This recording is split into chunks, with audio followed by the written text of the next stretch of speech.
Pattaya is a very popular holiday destination in Thailand, just a couple of hours outside Bangkok at most, along very good freeways, on a wonderful stretch of coastline looking into the Gulf of Thailand. It has so much going for it. No wonder people like to buy real estate here in Pattaya.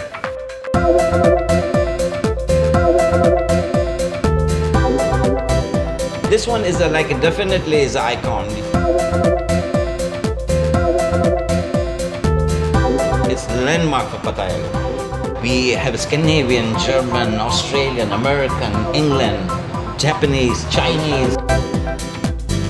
Nobody have this kind of project.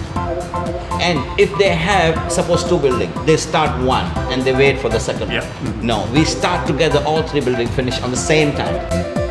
There's some beautiful buildings being built now, some unbelievably beautiful high-rise buildings that, of course, with any high-rise you have view, and view is so important in this town of that sea.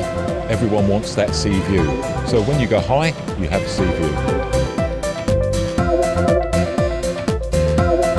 The unit when you buy in Bangkok is a high price already.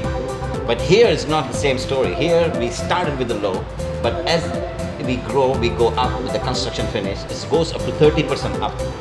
But Bangkok goes only 15 to 18% up.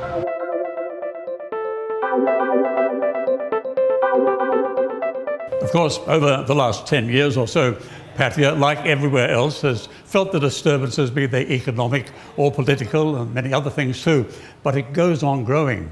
I must say, Pattaya, if nothing else, is resilient. There was the case of the Russian ruble collapse.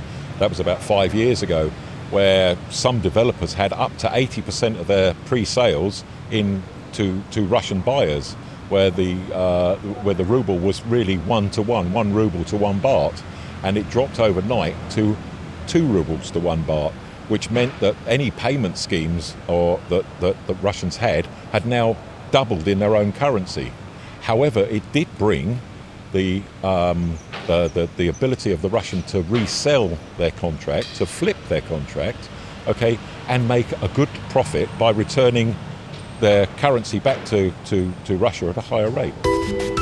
Amongst the positives, especially from the point of view of foreign investors, is the fact that the government has strengthened the regulations affecting the real estate industry in Thailand. The main thing that's happened and has got better and better in Thailand is the legal position of the buyer.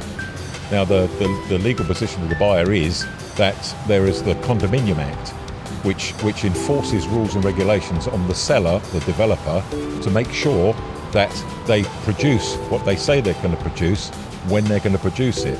What, about 2 years at the most? We finish it 2 years. We give a time to the customer about 3 to 3.5 years. But we have a good construction people.